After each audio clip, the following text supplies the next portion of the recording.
Okay, so today we would like to discuss coupled circuit analysis, and in this coupled circuit analysis we must remember there are two type of coupling is possible. One is conductive coupling, another one is inductive coupling.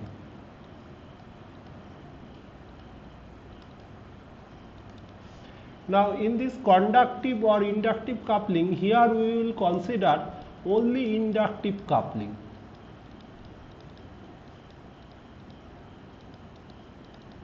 In inductive coupling, we will typically discuss circuits that are electrically isolated. Circuits that are electrically isolated.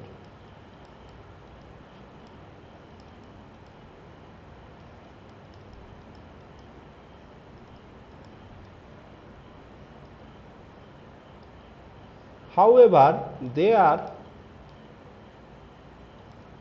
magnetically coupled. That means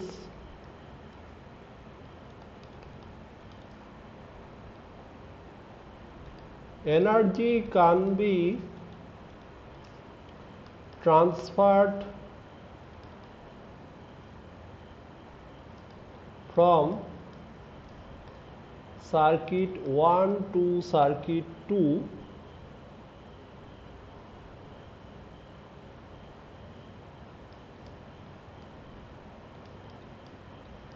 through magnetic induction.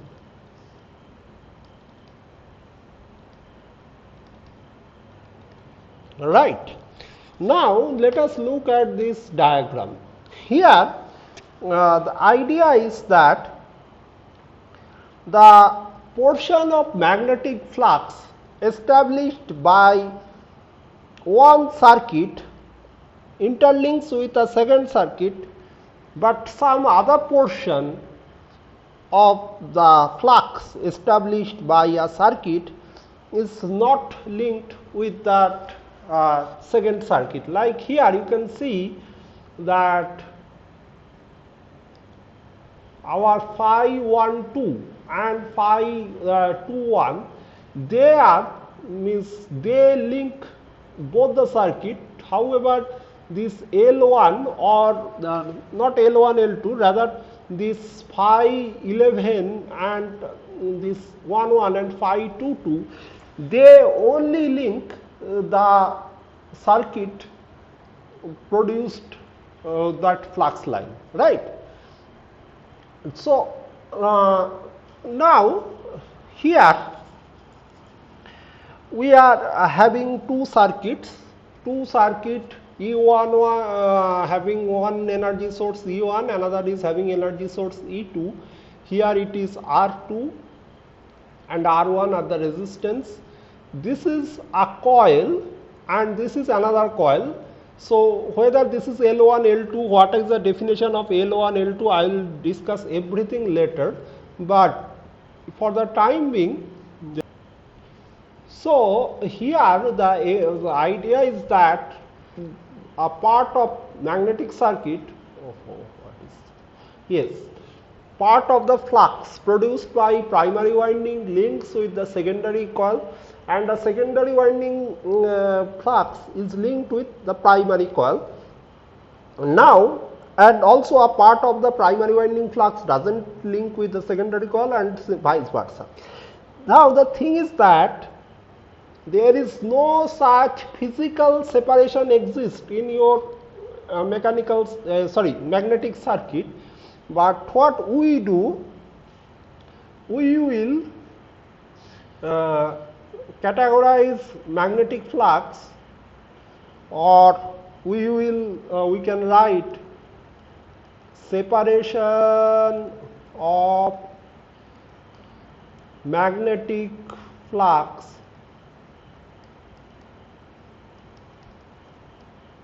in hypothetical components.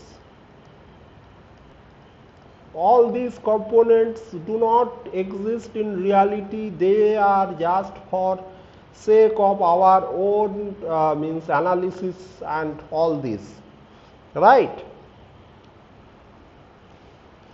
So what we can see that magnetic coupling between the two circuit, as I have shown.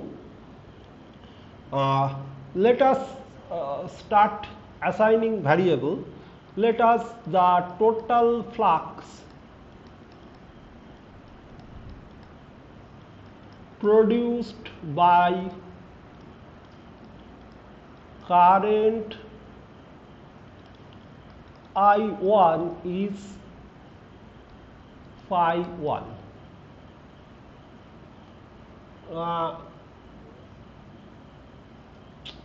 Phi 1, total flux is phi 1, and similarly the total flux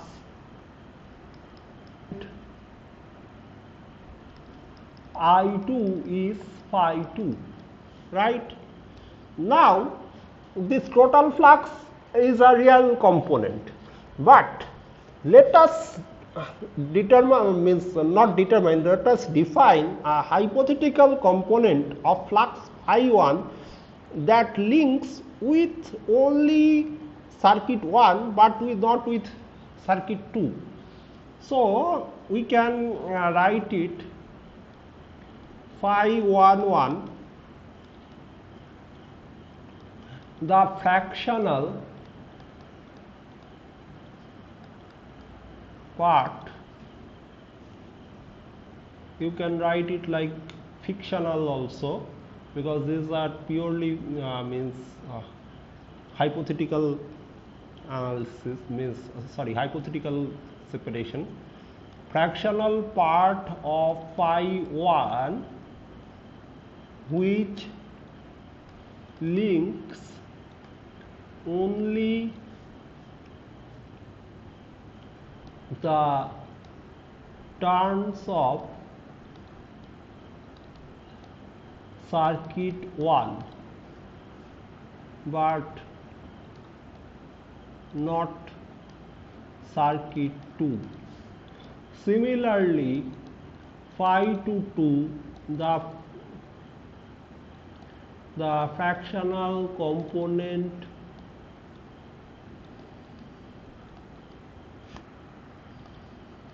of phi 2 which only links, somebody is calling me. Phi 2 is the fractional component of phi 2 which only links our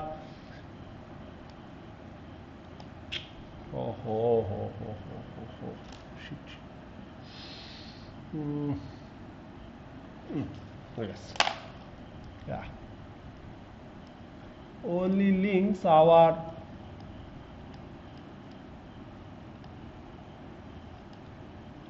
secondary winding, right. Then you have the mutual component, but all these are hypothetical in nature. Let me define phi 1 2. What is phi 1 2? Phi 1 2 is the fractional part of phi 1 which links with the turns of circuit 2 and produced by the current of circuit 1.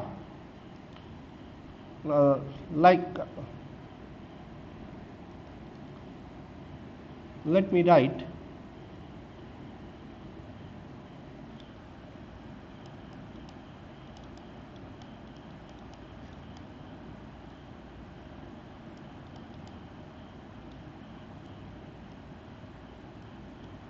this is the part of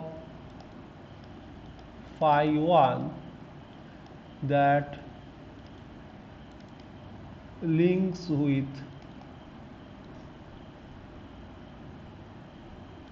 both the circuit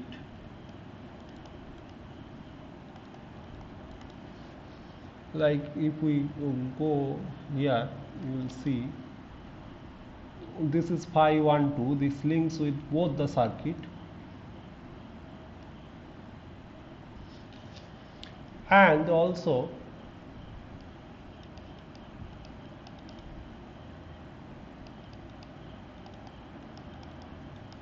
this is the part of phi 2 that links with both the circuits. Do remember this phi 1 and phi 2. Who is the cause of phi 1? If we go up here, then we can see that phi 1 is produced by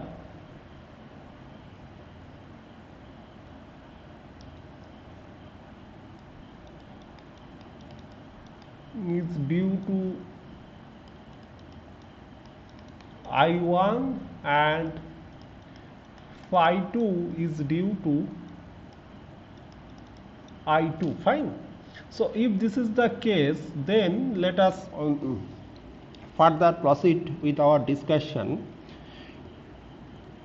Now, one thing we must consider here, that one additional thing, that the actual flux established by I1 or I2 does not conform with the simple configuration that I have shown.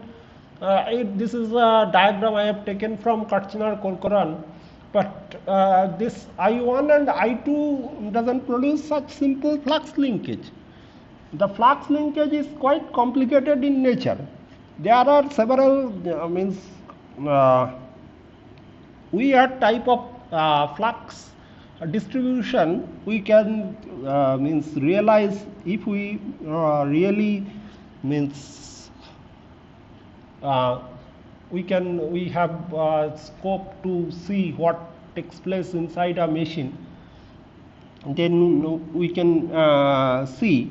But one thing is quite simple, like here we have considered the part of phi 11, this one, which links only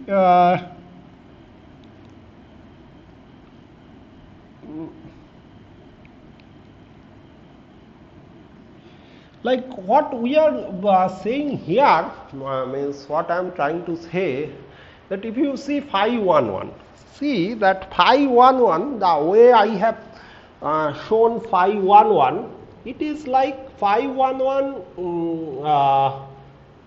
links all the turns of your primary side, but it can happen that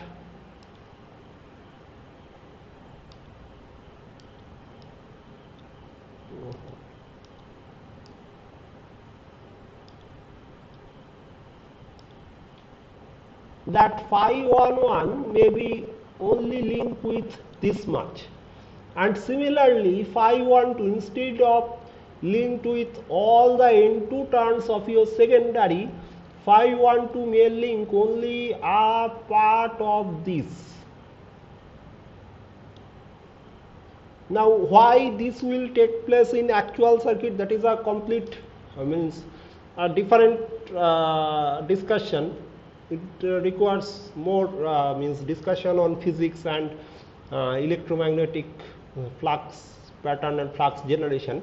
But why we will consider that whatever flux is there in phi 11 that links with all the N1 turns and phi 12 links with all the N2 turns, is that otherwise we will have a difficulty in defining the inductance, because see, when you are trying to define the value of inductance, how you define it? It is that you can say it is a ratio for a linear inductor. It is a if an inductor is a linear inductor, then if you try to study its characteristics in flux linkage and current flowing through that inductor, mane I psi plane, you will find means constant slope straight line in phi psi I plane, where psi denotes the flux linkage of the inductor and I denotes the current flowing through that inductor. Now in that case, if your psi I plane, if you now what is psi? Psi, if you recall, psi was n phi. Now if you consider that a part of phi 11 is only linked with n1, means not the entire n1, rather a part of n1, and also phi 12 links with a part of n2, not the entire n2, then you will have a means very complicated expression for your flux linkage. So in that case, you will be in trouble while defining the inductance value for that coil. I hope it gives you some idea. Obviously, it is not complete, or we need more discussion on this particular topic. Now, let us try to define the notion of mutual inductance. So, what we do, we introduced a new parameter M. Dimension wise, M is also Henry, means the dimension of M, like unit of M is unit of L. Now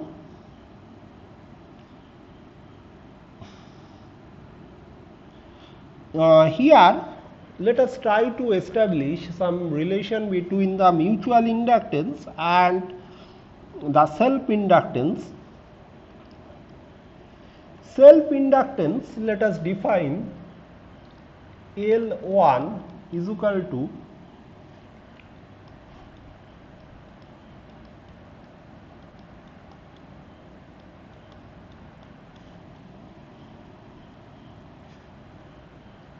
that is flux linkage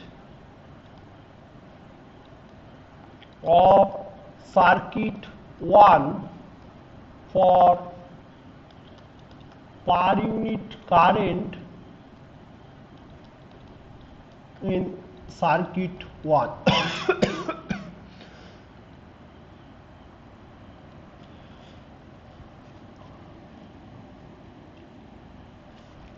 And on the same basis of reckoning,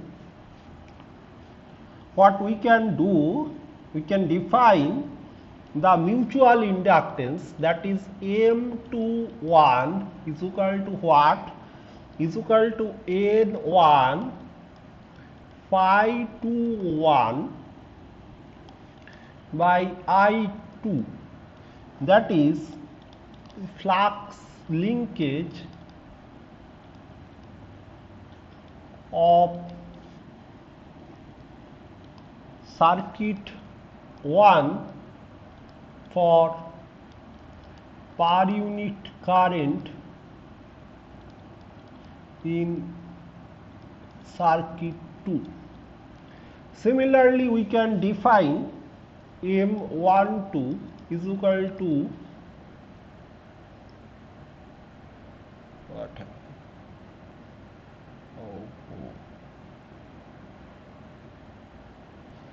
M12 is equal to N2 phi 12 I1 flux linkage of circuit 2 for per unit current in circuit 1. Right.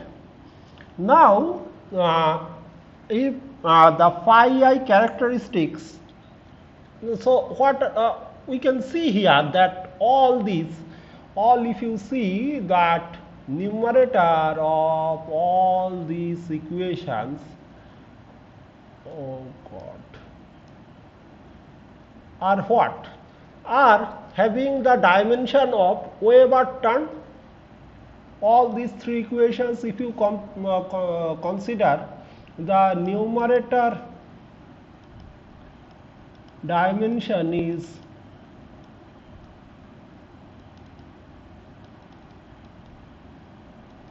Weber turn, right? Now, if Weber turn for per unit current, what we will get, that is the inductance, unit of inductance Henry.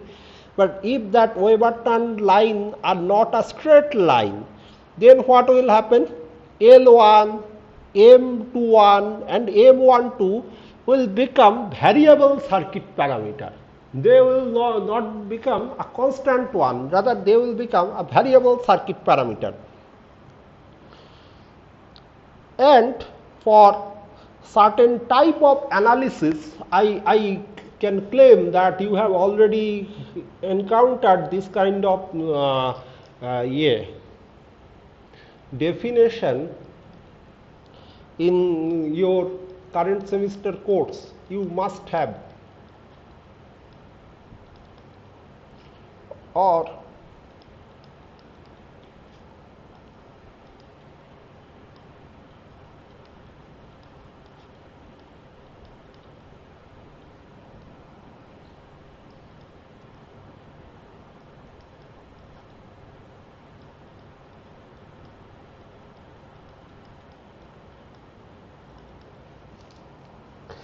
now, if however the flux is proportional to the current, when flux will become proportional to the current, what is the relation between flux and current? Flux is equal to mmf by reluctance, and reluctance is what? Reluctance,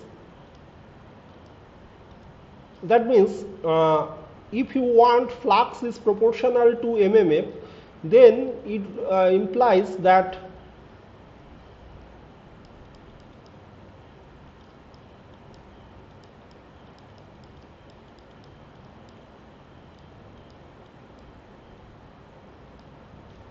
reluctance of the circuit is constant. Now, if reluctance is constant,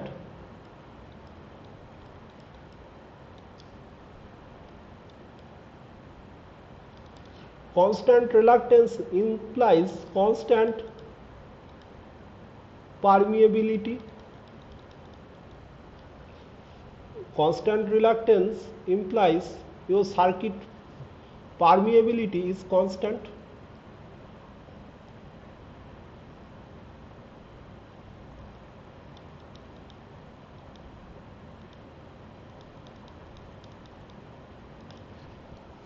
Right. Now, if that is the case, then for constant parameter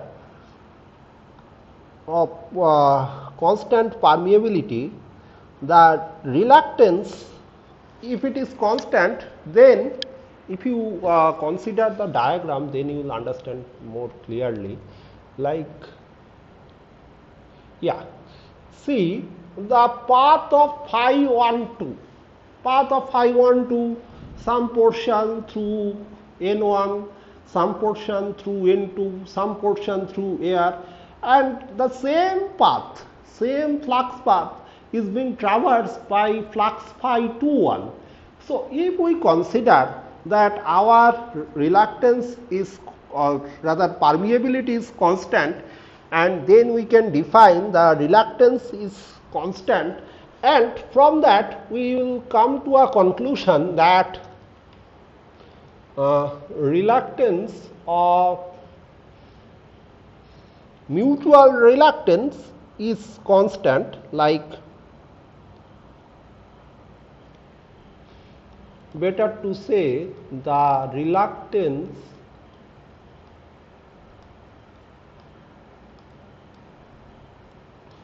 of the mutual flux path is constant.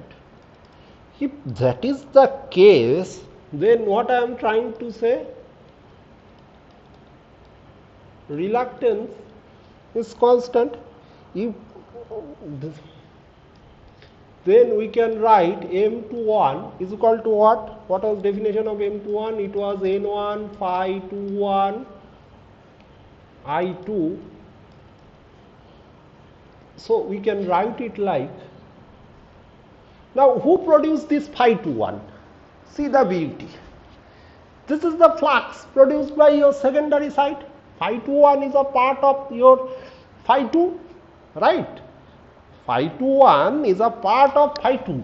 Let us go back to the diagram once again, otherwise you will not get this. This is a very beautiful thing. Phi 21 is a part of your phi 2, and who produced phi 2? Your N2I2. N2I2 is the MMF of the secondary winding. So N2I2 divided by secondary side reluctance produce phi 2. So if that is the case, then let us write it here. We can write it like K N1 N2. I2 will cancel out each other by R21, and similarly here you will also get M12, that is N1 phi 12 I1 is equal to what you will get, K N1 N2 R12. So basically these three lines indicate that if your R21 and R12 is equal, then this implies M12 is equal to M21. Now someone was asking that, sir, X0 belongs to primary or X0 belongs to secondary. So we are trying to find out the answer of his question, that whether X0 belongs to primary or X0 belongs to secondary. We should not forget that X0 is the component that is representative of that mutual inductance term, right? Now this is so interesting. So if these two are equal, then what we can write? We can write M12 is equal to M21 is equal to M. And let me check whether I am recording it or not. Okay, thanks God it's there. Otherwise, out of excitement, if I forget to record, then all this effort will be in vain.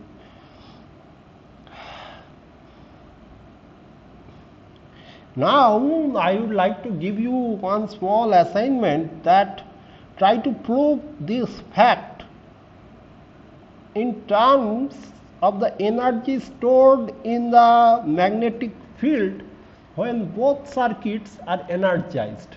Like, try to reach the same conclusion, that mutual inductance are same for constant permeability from energy perspective. That is, you should do, at least the interested student who wants to learn electrical engineering should try this.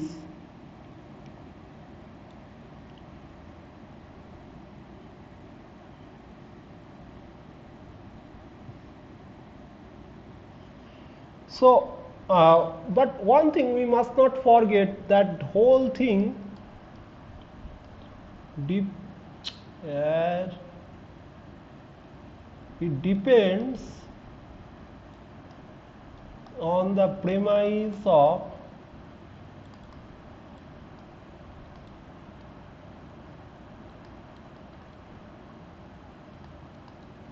right. So if that is not there, then everything will become meaningless.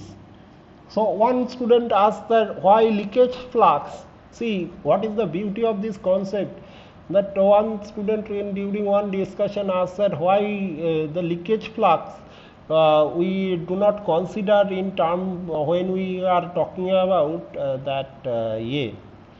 means even in primary, why do we consider leakage flux? Now we will get the answer. Shortly we will get the answer. See, even those who are have some imagination power can already visualize this, that why leakage flux is also a part of our primary winding.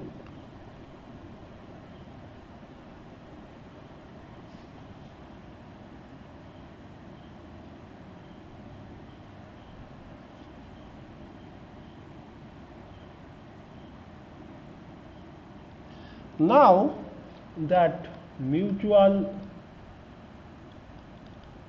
inductance, previously it was coefficient of mutual inductance, and now we are going to mutual inductance Xm. So it is evident that any change in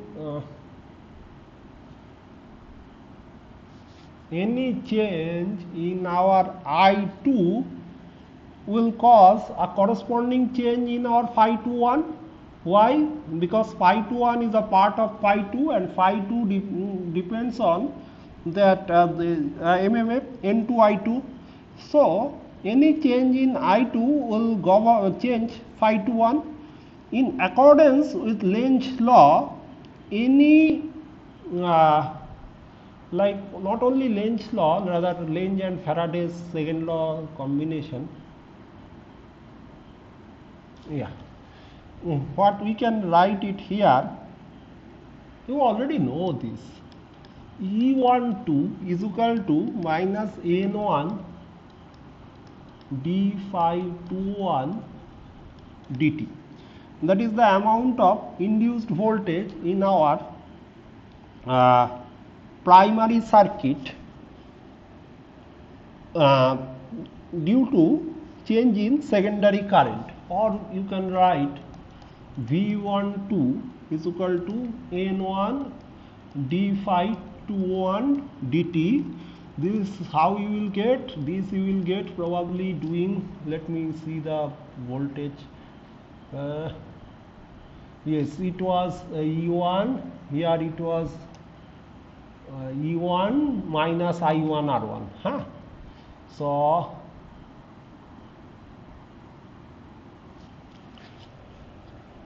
E1 minus I1 R1, this is the amount, is V12, right? And V12 is equal to minus E12.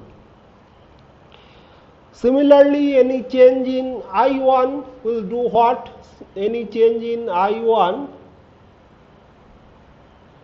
will cause E21, that is minus N2 d phi 12 dt, and also you can define V21 is equal to N2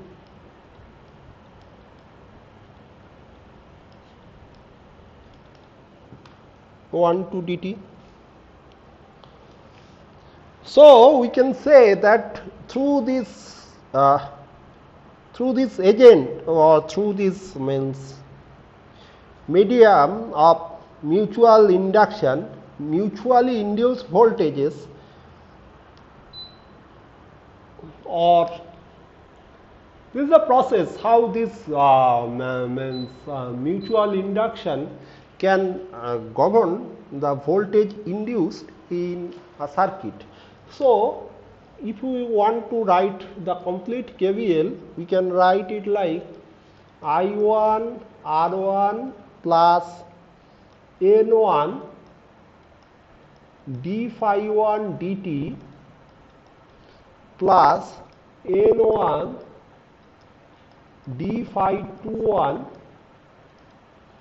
dt. Okay, sorry, I just missed a term. I should not miss it. Yes, it is, there should be another term.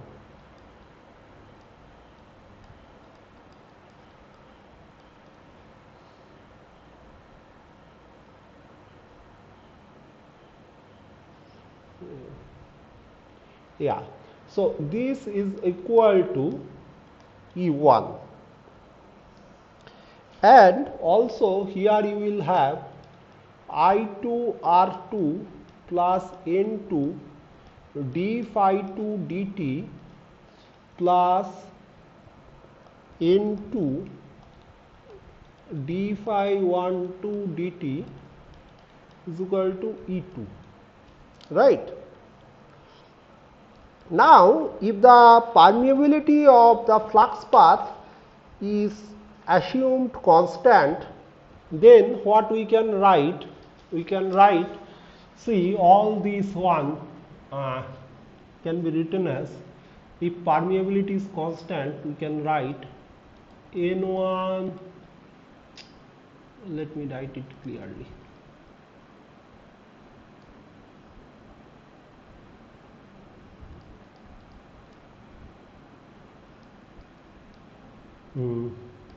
Based on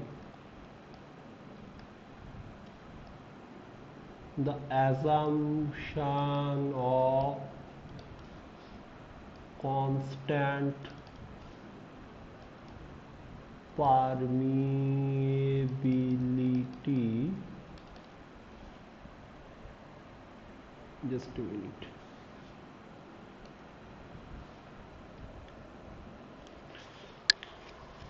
What we can write, if permeability is constant, then reluctance is constant, or we can write it like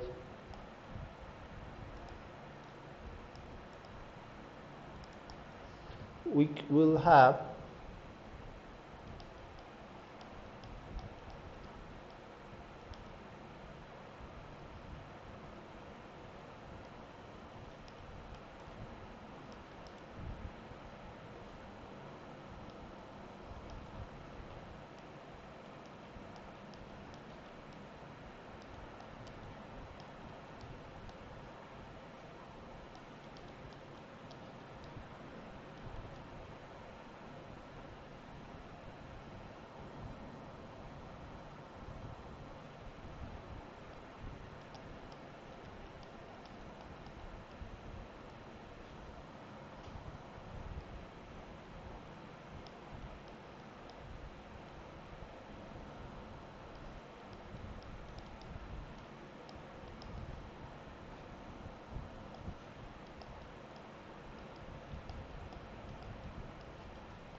N2 phi 12. N2 phi 12 is equal to M1 to I1.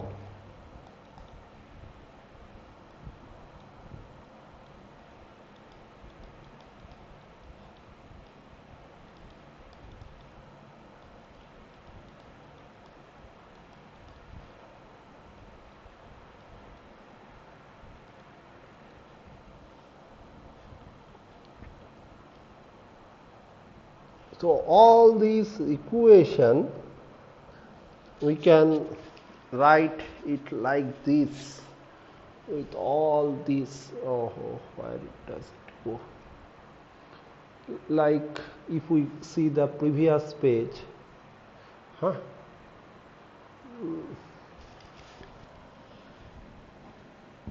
yeah. all this definition, and then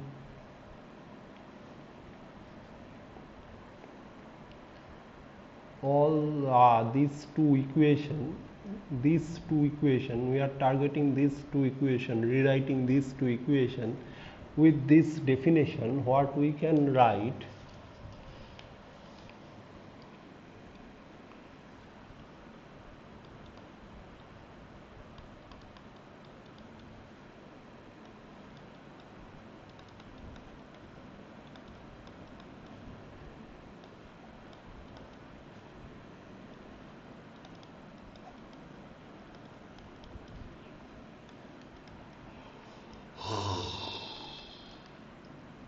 sorry,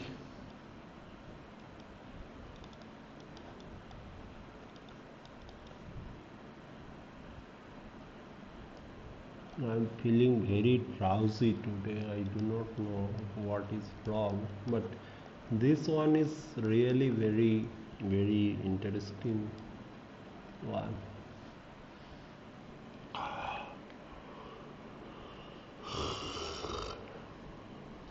Okay, so we can observe that the effect of mutual inductance are now entered in our basic voltage equation, and it is just like the equation of normal inductance, that is L di dt. It is means dimension wise or appearance wise, it is quite similar to that L di dt.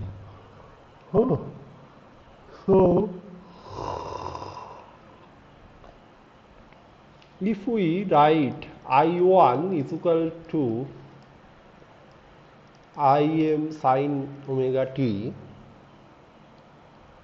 then what we will get, M12 di1 dt will be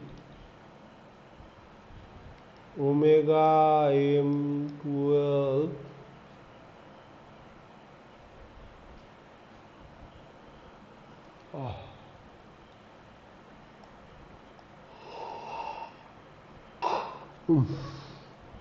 cos omega t, and that will lead us x m1 to xm12 im1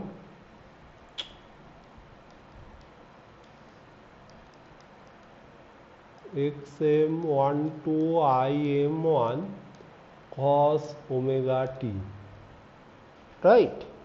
And you can write it from these two, you can write it like xm12 im1 sin omega t plus, sorry, this is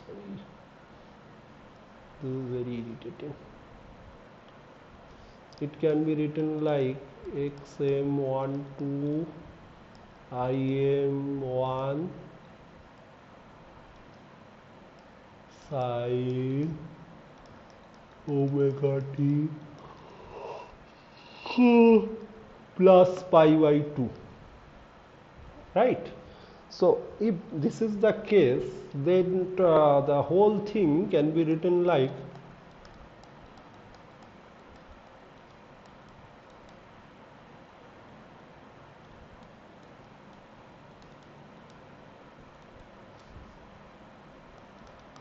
so it will become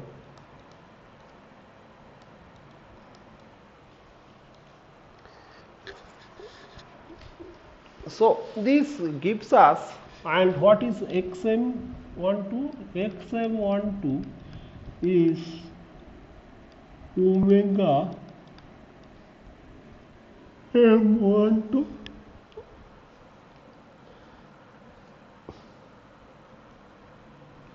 now. Depending on the circuit configuration, your aim, what I was trying to say from the very beginning, polarity depends on the way how we want our winding on that core, right?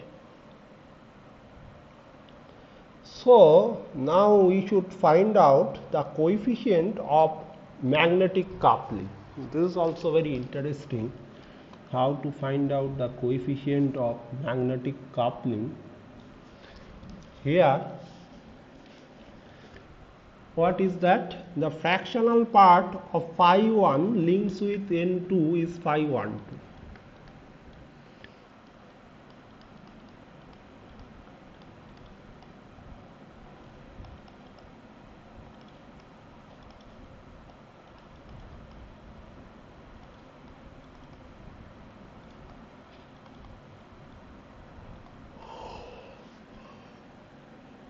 Right. So that means what is the amount of linkage? Means if you want to consider that as a fraction, that is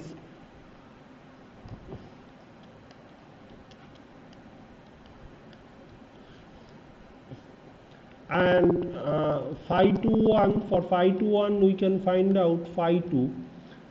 This is the fraction of phi 2 which links with the n1. Now, if the windings are widely separated or are so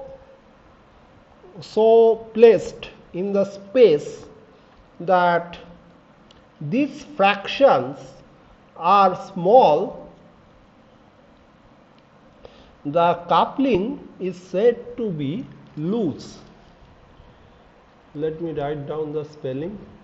Loosely coupled, like there is only a small fraction of flux is coupled and main portion of flux is in the same means phi 11 and phi 22 are the lion shares of the flux of phi 1 and phi 2.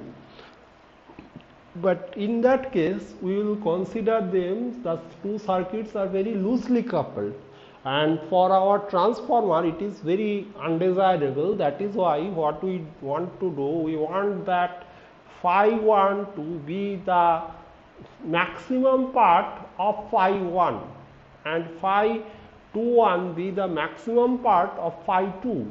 And that is why, in order to ensure or increase the coefficient of mutual inductance or this make the two circuit very tightly coupled or strong coupling between the two circuits, what we do, we do not in our representation what we observe, it is like the primary is on one limb and the secondary is wound on another limb.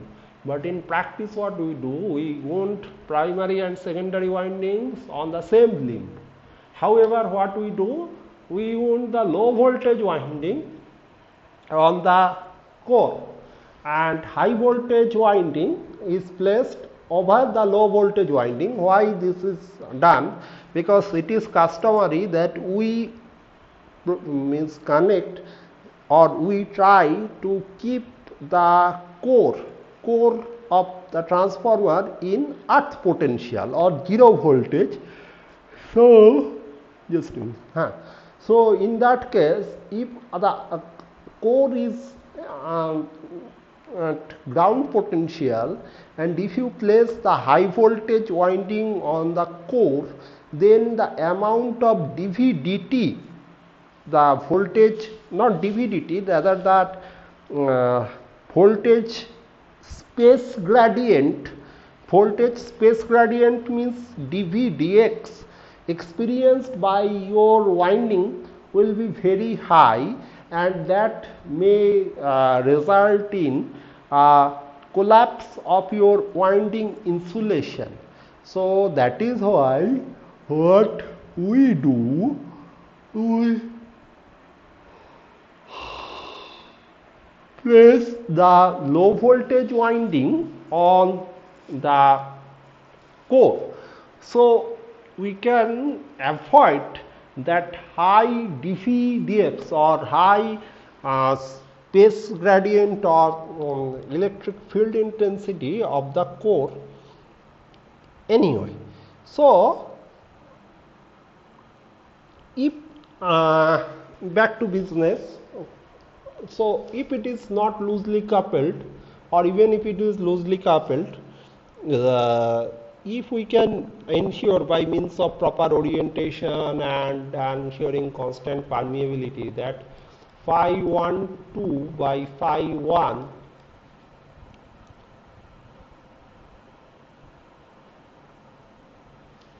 is approximately equal to phi 2 1 by phi 2, that is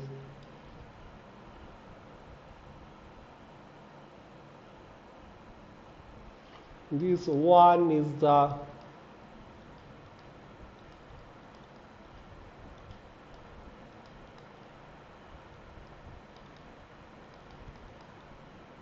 practically reaching 1 is impossible, but with this the coefficient of coupling between two winding, which is individually process L1 and L2 unit of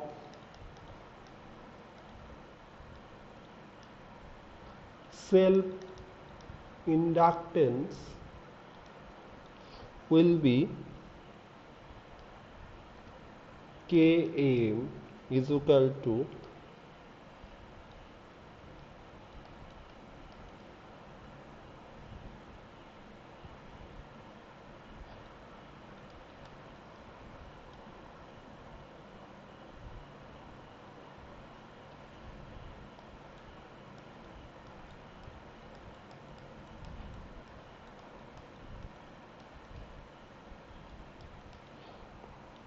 so this will result in what is your phi 2 1.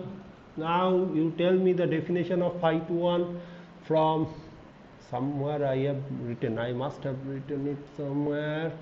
What is our phi?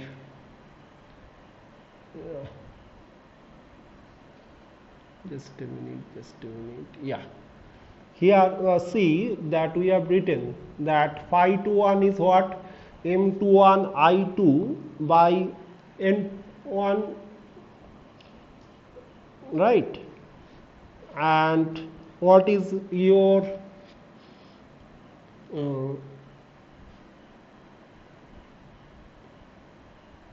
phi 1 2, that is M1 to I1 by N2.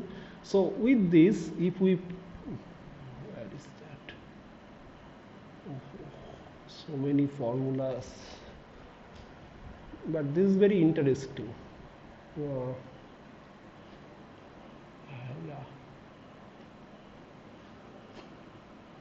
Yeah, yes. So here we can write it like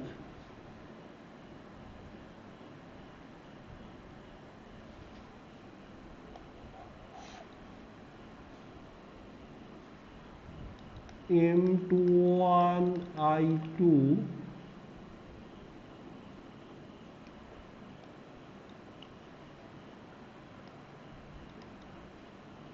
by N1 divided by L2 I2 by N2 M1 to I1 by N2 L1 I1 by N1. So another approximation is M12 is equal to M21. So this will give you a case, that is you will get Km, final equation is known to you also, that is root under L1 by L2, right?